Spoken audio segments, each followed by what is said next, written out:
Thank you.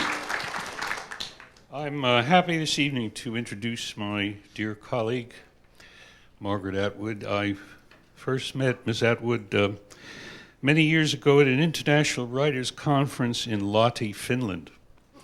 The Finns stage their conferences in June, during the 1 week a year that the sun comes out. But this year it did not, and it rained and the Finns became even gloomier and more depressed than usual. As a sympathetic guest from another northern country, Ms. Atwood consoled them with a brilliant talk in which she implied that every place in the world has its problems and that perhaps the sun was the least of theirs. And speaking of her own country by way of example, she said, if the American national question is who am I, the Canadian national question is where is here? And the Finns, living upstairs over another superstate known then as the USSR, well appreciated her sly analogy, and they laughed uproariously. Yet, if you think about it, the where is here question is just what poets and writers going about their work in any land manage to answer whether they would or not. Poets and novelists charge the world with meaning, and when they're through, the where is here turns out to be another strand along with the who am I, as in a double helix, which I'm sure you know is the architecture of DNA. The who am I twined around the where is here is the DNA of literature, and the two questions being inextricable and the beginning of all literary enterprise. One proof of this is that the Finns are remarkable poets. Another is that in the past 50 years or so, Canada has become a source of world-class literature through the work of Miss Atwood and her contemporaries Alice Munro, Carol Shields, Robertson Davies, and Michael Ondaatje, among others. And living upstairs of another superstate, the Canadians have written Canada into the world, and now we all know where here is. You probably know Miss Atwood as a novelist and short story writer, yet she began as a poet. She is still a poet, and being a poet, 15 or more published volumes, her most recent selected poems published in 1995, I believe. She's able to write wonderful prose. It's a theory of mine that the poets, being at the top of the literary pyramid, can write to any level below. And those of you who are strictly writers of fiction or drama can compensate by reading as much poetry as you can. That is the way to feel the heft of words and the rhythms and sounds of language and the power of images. And all these things are taught by poetry. In any event, there is now a Margaret Atwood Society that is busily devoted to the study of her work. Knowing Ms. Atwood, I am sure she regards this attention as a threat to her survival. You cannot be made self-conscious and find out too well what you're doing if you're to go on and turn out such consistently notable fiction as The Handmaid's Tale, The Robber Bride, Alias Grace, and most recently The Blind Assassin, a winner of the Booker Prize. Her just published book about writing and what happens to the people who do it, originally delivered in Cambridge as the Empson Lectures, is called Negotiating with the Dead. It's a very smart book, and if you're interested in writing and seeing what writers read, and why would you be here if you weren't, I advise you to get hold of a copy. Ms. Atwood has taught at universities in Canada, Australia, and the United States, and has served as president of the Writers' Union of Canada and the Canadian PEN. She's traveled all over the world, even to Afghanistan before the Russians got there, and having thereby exhausted the more glamorous global settings, has come now to have a look at the Hamptons. It's sand dunes, it's potato fields, and it's writing students. She has a keen eye that misses little, but she's not without compassion. Margaret Atwood.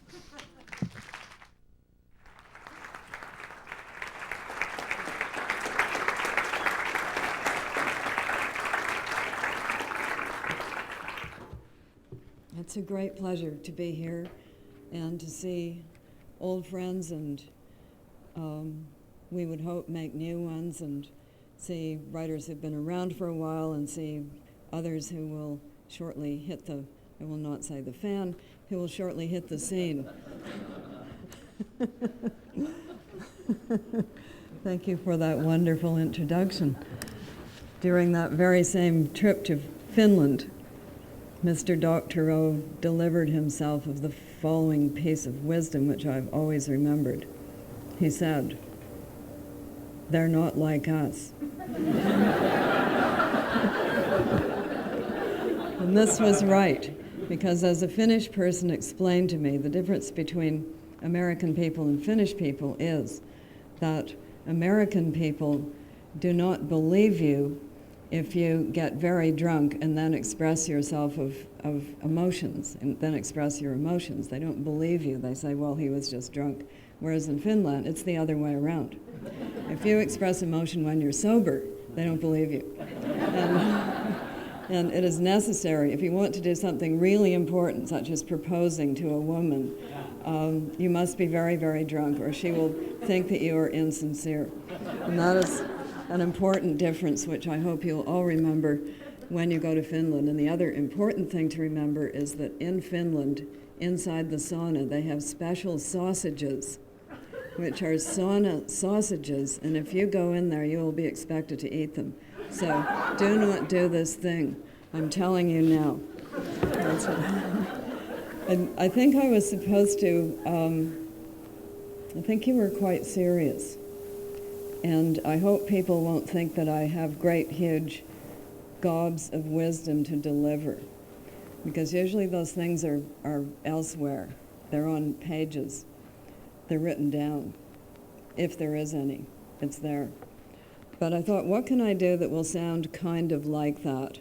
Kind of as if I'm talking about writing, a thing I've always found quite difficult to do. In negotiating with the dead, you'll see why this is, and the reason it is that way is that you can never meet a writer. You can never actually meet the person who has written the book you've just read, because by the time you have read that book, that writer is a different age and writing something else. So the person that you meet, the person who shares the body, the Dr. Jekyll and Mr. Hyde person, is never the writer of the book that you have read. And therefore, what you're seeing before you is a reasonable facsimile. It's not actually, I'm not who you think I am. And that was what the famous Laura is apparently said to Petrarch. Petrarch, I am not who you think I am. So I thought I would read some pieces that I have written which have to do with writing. And some of them are from this book called Good Bones and Simple Murders. And some of them are, they're all short. Some of them are about how stories could be seen from a different point of view. And every time you read a character in a novel, there is another way of looking at that series of events. This one is called Gertrude Talks Back. You remember Hamlet. His mother is Gertrude. She doesn't actually get to say much in that play. You may have noticed that.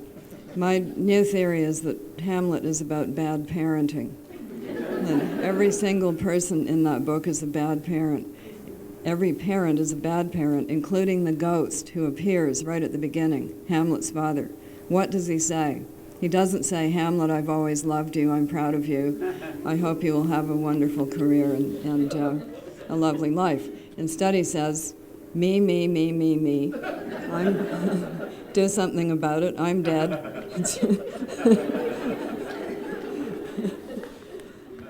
His mother is a bad mother, his stepfather is a bad stepfather, and Polonius is a bad parent to both of his children. So now you know. Gertrude Talks Back. I always thought it was a mistake calling you Hamlet. I mean, what kind of name is that for a young boy? It was your father's idea.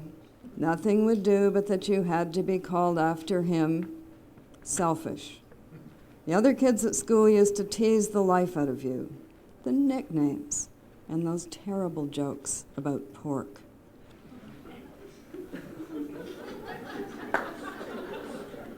I wanted to call you George.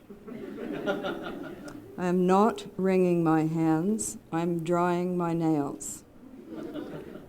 Darling, please stop fidgeting with my mirror. That'll be the third one you've broken. Yes, I've seen those pictures, thank you very much. I know your father was handsomer than Claudius. High brow, aquiline nose, and so on. Looked great in uniform. But handsome isn't everything, especially in a man. And far be it from me to speak ill of the dead, but I think it's about time I pointed out to you that your dad just wasn't a whole lot of fun. Noble, sure, I grant you, but Claudius, well, he likes a drink now and then. He appreciates a decent meal. He enjoys a laugh, know what I mean? You don't always have to be tiptoeing around because of some holier-than-thou principle or something. By the way, darling, I wish you wouldn't call your stepdad the bloat king.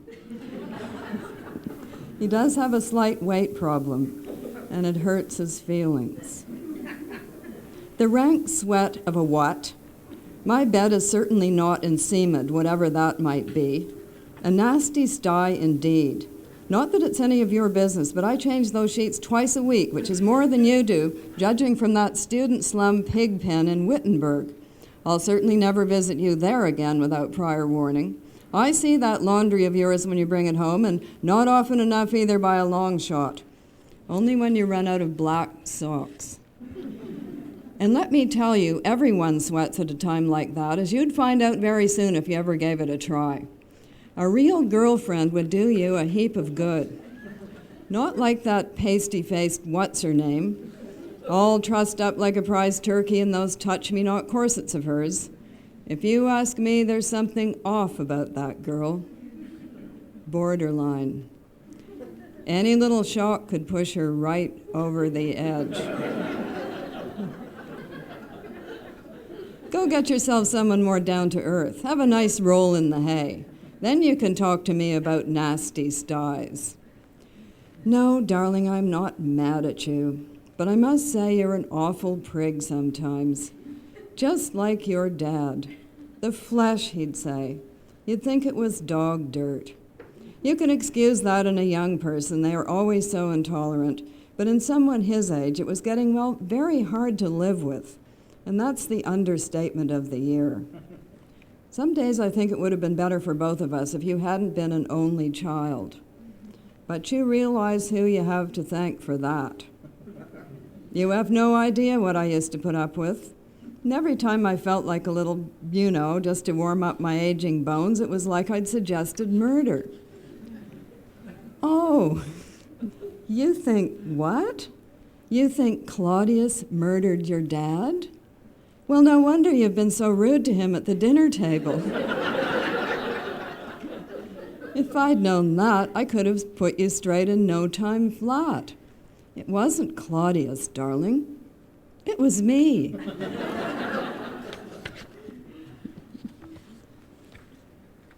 I sometimes like to write short pieces based on forms that are not considered literary. And this is a short piece based on a form that is not considered literary, namely hunting and fishing magazines. It's called Stump Hunting. 1. Dead stumps are the favorite disguises of wild animals. How often have you been roaring past in your motorboat or paddling in your canoe when you've seen a dead stump sticking out of the water and said to yourself, "That looks like an animal." Just the head, of course, swimming. And then when you came up to it, it was only a dead stump. Don't be deceived. Usually these objects really are animals. Here's what you do. Shoot the animal more or less between the eyes or where you guess the eyes must be. This will kill the animal but will not cause it to shed its disguise. The next task is getting the animal out of the water. This can be difficult as the animal will still be holding on tenaciously with the parts of itself that look like roots.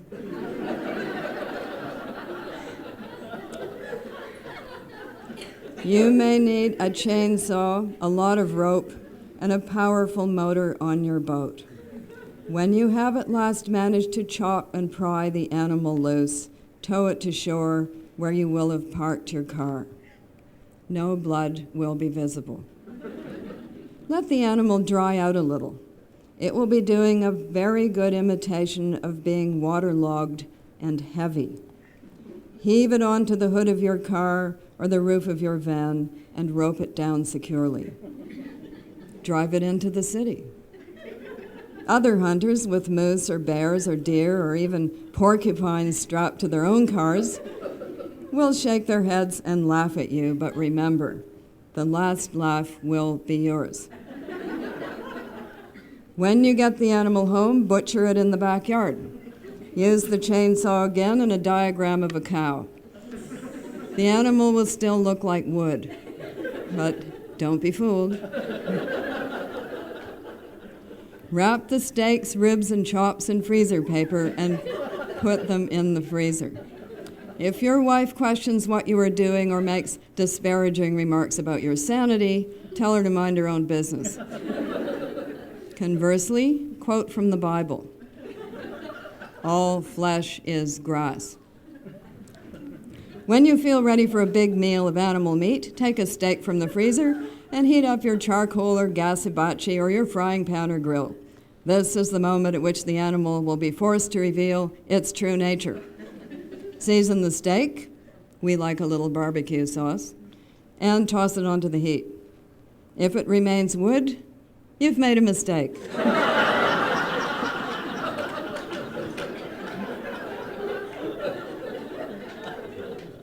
Bad luck.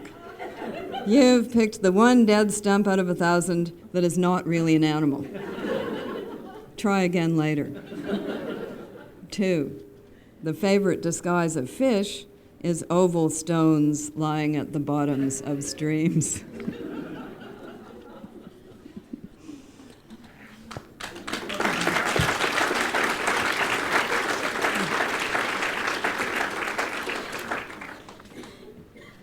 I was at a lovely dinner party here the other night, and somebody was complaining about something called PC, and I got this all explained to me, what it was, PC, and what he was upset about. So, although I do not see this person in the audience, I see Roger, who will testify to the truth of what I say. And I'm going to read this vicariously. I'm going to read this for Roger vicariously for this other person. You can report back to him. There was once. This is about storytelling. You're taking workshops in that. There was once a poor girl, as beautiful as she was good, who lived with her wicked stepmother in a house in the forest. Forest is passé. I mean, I've had it with all this wilderness stuff. It's not a right image of our society today. Let's have some urban for a change. There was once a poor girl, as beautiful as she was good, who lived with her wicked stepmother in a house in the suburbs. That's better, but I have to seriously query this word poor. But she was poor. Poor is relative. She lived in a house, didn't she? Yes. Then, socioeconomically speaking, she was not poor. But none of the money was hers. The whole point of the story is that the wicked stepmother makes her wear old clothes and sleep in the fireplace. Aha, they had a fireplace. With poor, let me tell you, there's no fireplace. Come down to the park, come down to the subway stations after dark, come down to where they sleep in cardboard boxes, and I'll show you poor. There was once a middle-class girl, as beautiful as she was good. Stop right there. I think we can cut the beautiful, don't you? Women these days have to deal with too many intimidating physical role models as it is. What with those bimbos in the ads? Can't you make her, well, more average? There was once a girl who was a little overweight and his front teeth stuck out, who, I don't think it's nice to make fun of people's appearances. Plus, you're encouraging anorexia. I wasn't making fun. I was just describing, skip the description. Description oppresses. But you can say what color she was. What color? You know, black, white, red, brown, yellow. Those are the choices. And I'm telling you right now, I've had enough of white. Dominant culture this, dominant culture that. I don't know what color. Well, it would probably be your color, wouldn't it? But this isn't about me. It's about this girl. Everything is about you. Sounds to me like you don't want to hear this story at all. Oh, well, go on. You could make her ethnic. That might help. There was once a girl of indeterminate descent. As average-looking as she was good, who lived with her wicked, another thing, good and wicked. Don't you think you should transcend those puritanical, judgmental, moralistic epithets? I mean, so much of that is conditioning, isn't it? There was once a girl as average-looking as she was well-adjusted, who lived with her stepmother, who was not a very open and loving person, because she herself had been abused in childhood. Better. But I am so tired of negative female images. And stepmothers, they always get it in the neck. Change it to stepfather, why don't you? That would make more sense anyway, considering the bad behavior you're about to describe. And throw in some whips and change. We all know what those twisted, repressed, middle-aged men are like. Hey, just a minute. I'm a middle-aged... Stuff it, Mr. Nosy Parker. Nobody asked you to stick in your oar or whatever you want to call that thing. This is between the two of us. Go on. There was once a girl. How old was she? I don't know. She was young. This ends with a marriage, right? Well, not to blow the plot, but yes. Then you can scratch the condescending paternalistic terminology. It's woman, pal. Woman. There was once... What's this was once? Enough of the dead past. Tell me about now. There... So? So what? So why not here?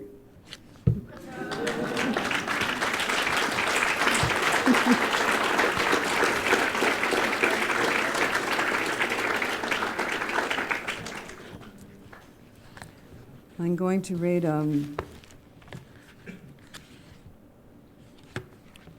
one called The Page. This is for all of the writers. The page waits, pretending to be blank. Is that its appeal, its blankness? What else is this smooth and white, this terrifyingly innocent? A snowfall, a glacier. It's a desert, totally arid, without life.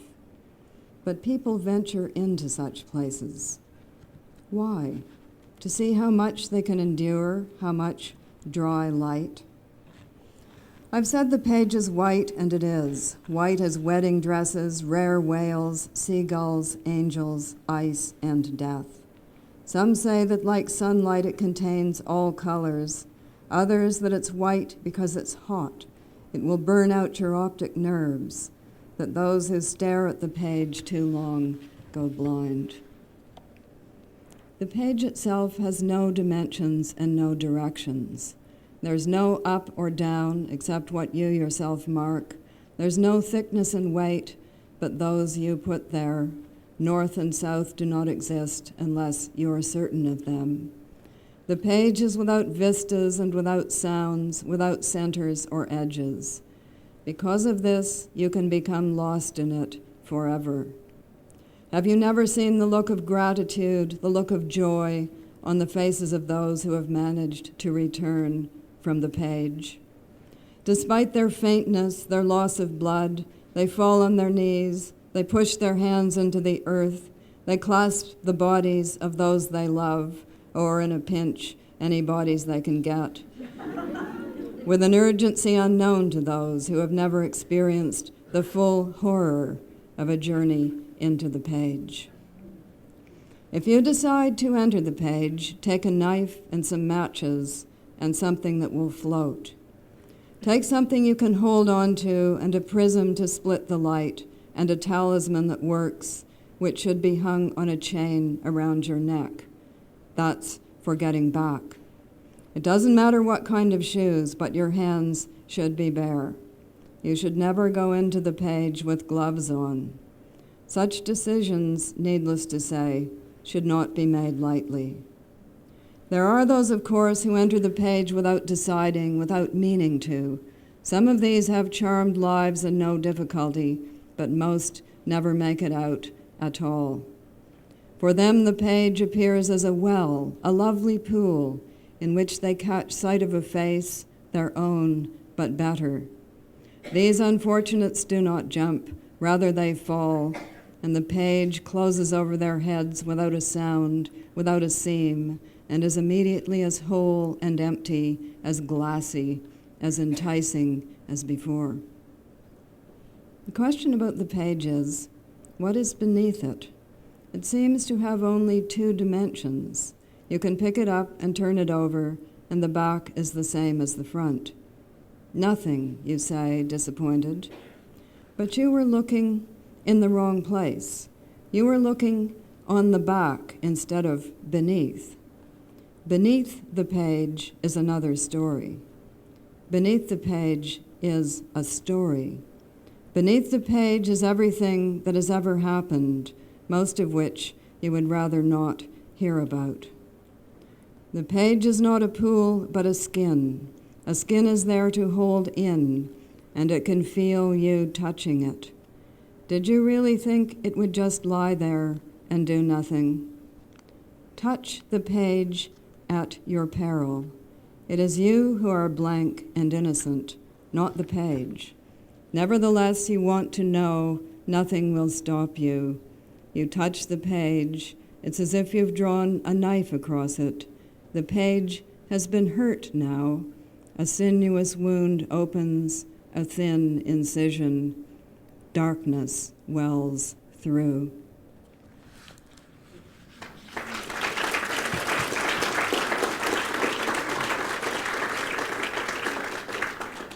And the last thing I'll read is a short piece from The Blind Assassin in which an 82-year-old woman is writing.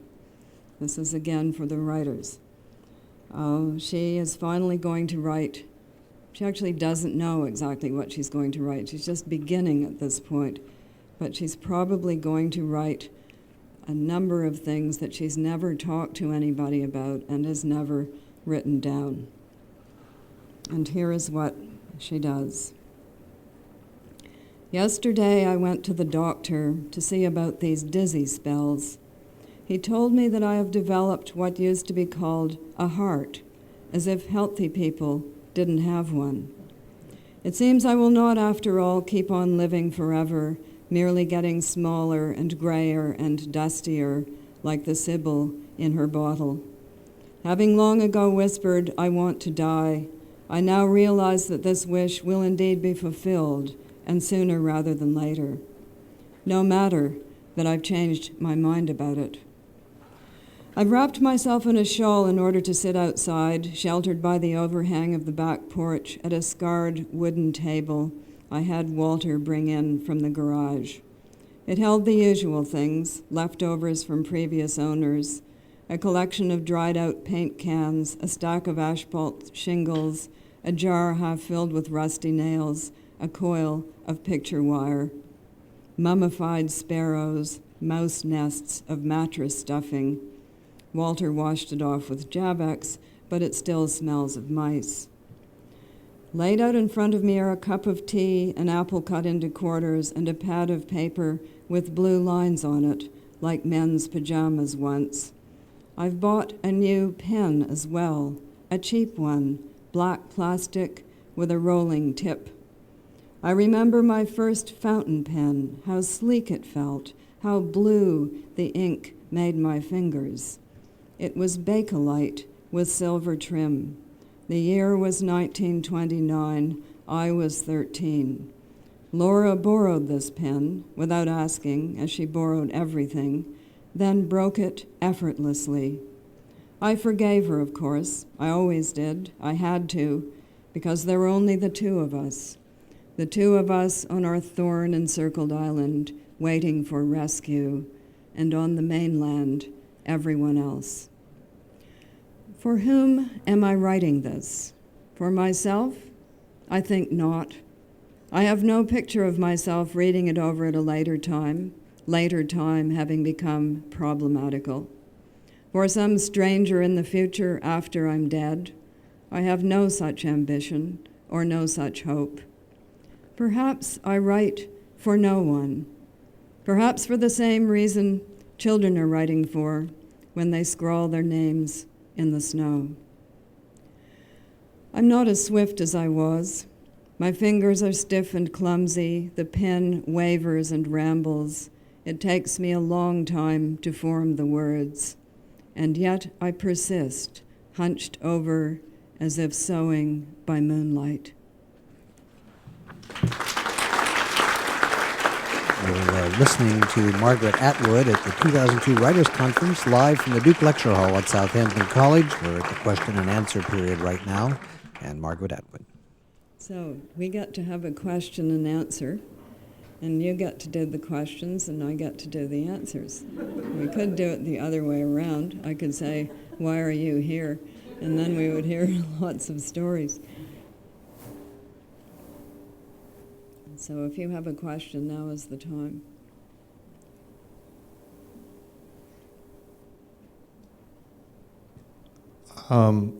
I just heard you write about a woman hunched over, sewing as if she was in the moonlight.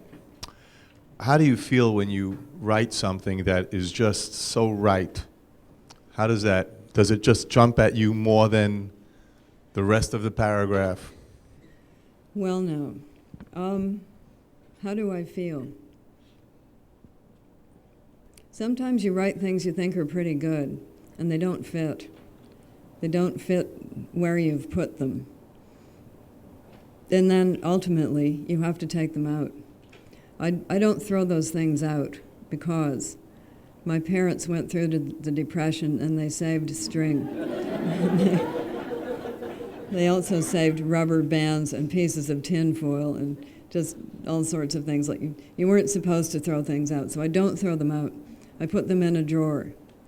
And sometime or other, you may find that you can reach into that drawer, and in there will be something you need right then. But if they don't fit the place where you put them in the book that you're writing, then out they must come. They must come out. They may not be in the voice of the person who's speaking. They may not be suitable for that moment in the book. So you can have some very good things, and you think, wow, this is fabulous, and then you think it doesn't fit. That particular passage that I just read, we will hope it sounded effortless, but I'm a reviser, and that's about the 6th try at it. Rearranging, arranging, taking.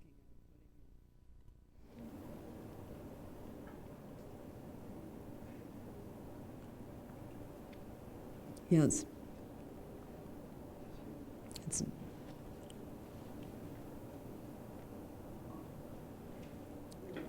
I even asked this at all, but and it really isn't a question. It's just to make someone go from laughing to crying is a really phenomenal thing, and I know the process of revising, and I know the painful process of revising very well. It's really a thank you, I guess. I don't know what else it is. Not a question. Thank you very much.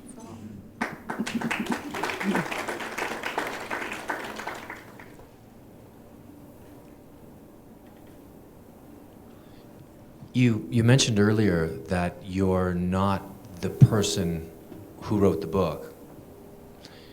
Is that difficult for you to go back into that drawer 5, 10, however many years later and pick out a character or a scene or something that you've written to put into a book that you're writing now? It's not difficult because anything that you are writing now, you're bringing those things into the now.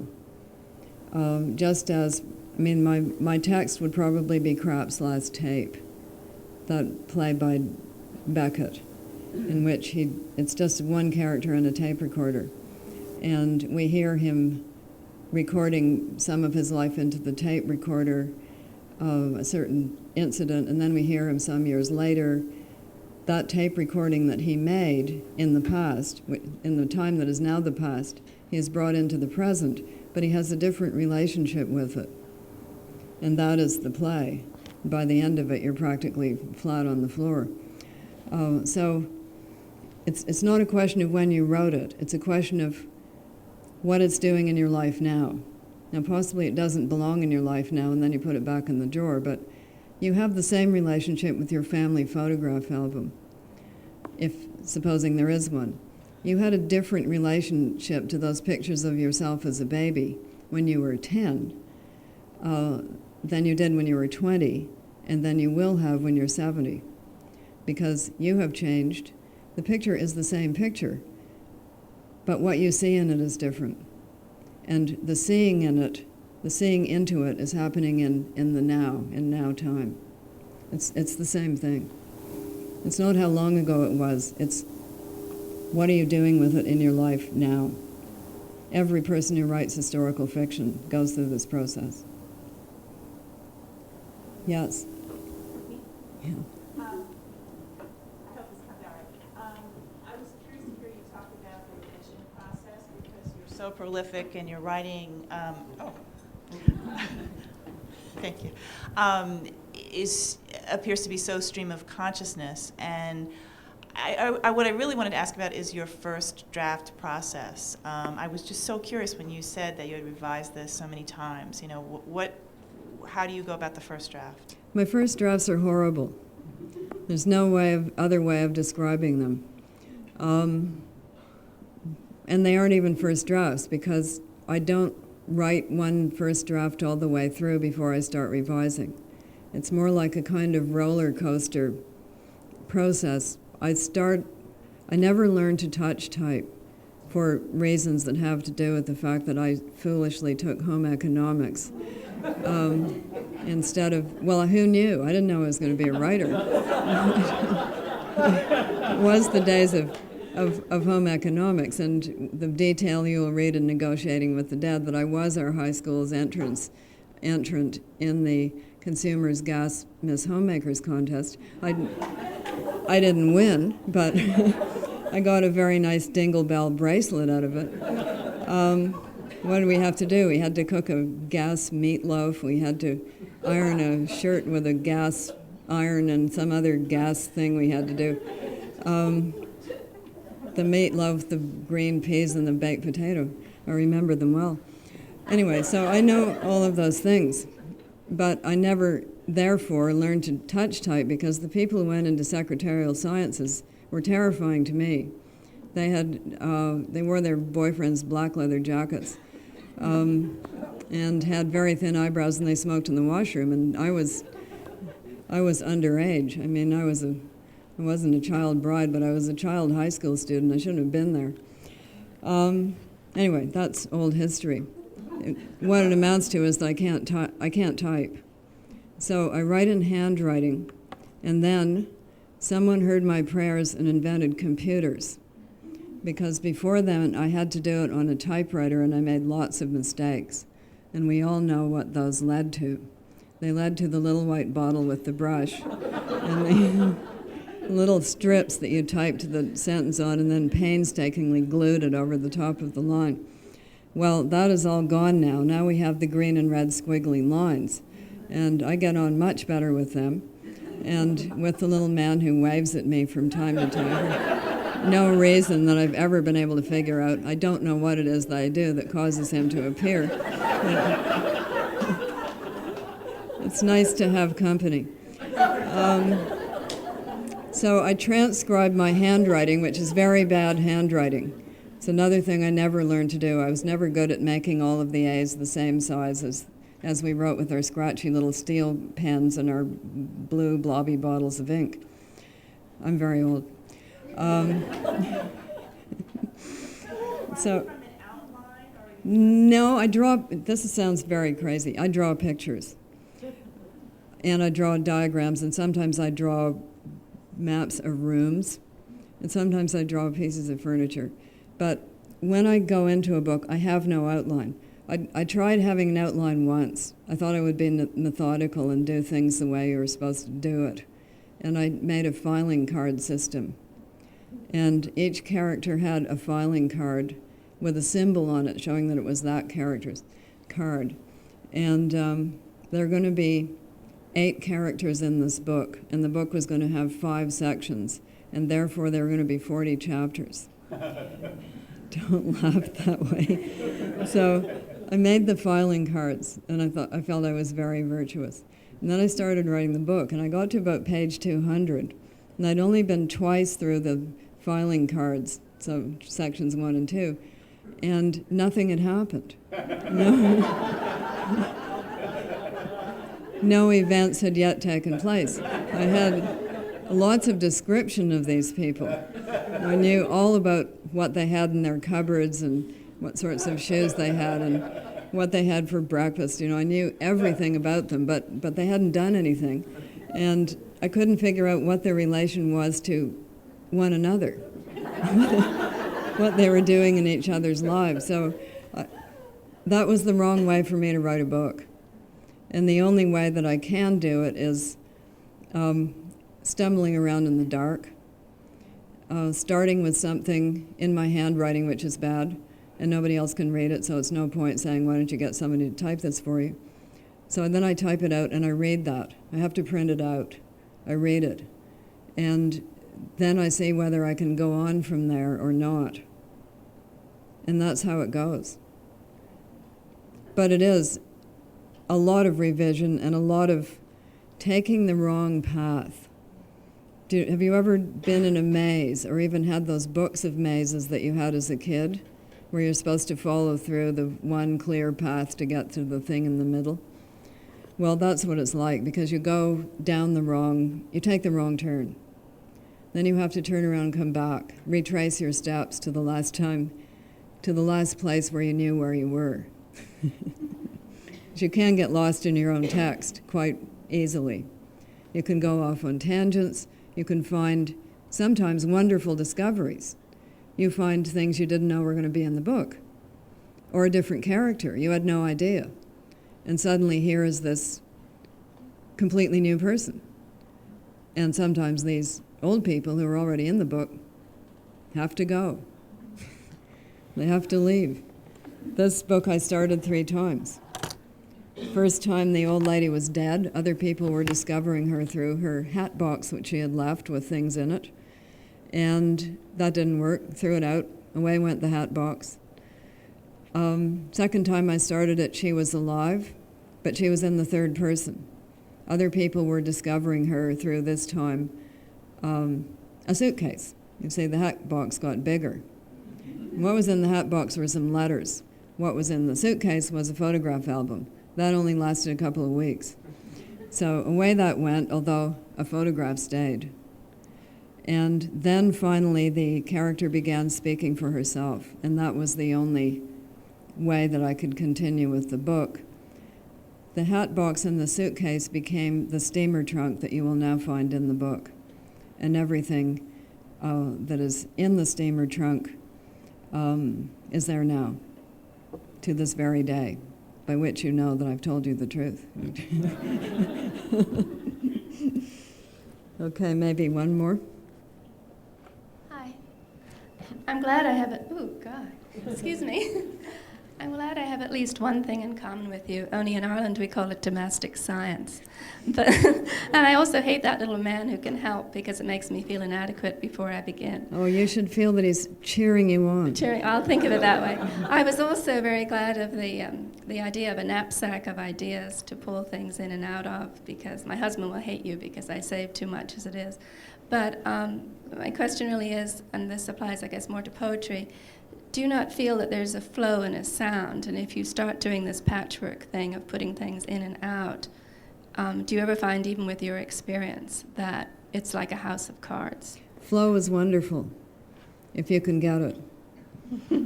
Nice work if you can get it. Yeah. Thank you. I usually only do that moving around after well, of course, you need to write the things that you then move around. And obviously, you're not doing cut and paste when you're actually writing. And you can write quite a lot and find that only some of it then turns into something you want to have or save.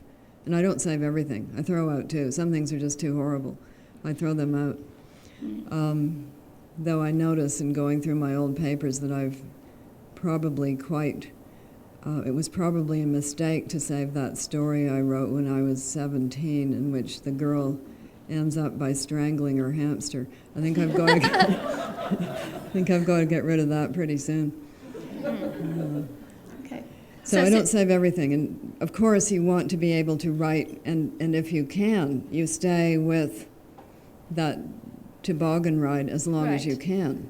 Yeah. But then the sun sets, midnight chimes, you fall over, and a new day dawns. And then you actually have to read what you wrote the day before. Thank you.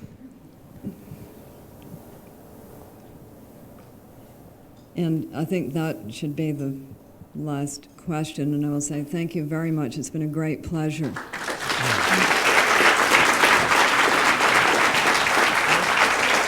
So we come to the end of the second evening of lectures in the 2002 Writers' Conference sponsored by the Southampton College Master of Fine Arts Writing Program.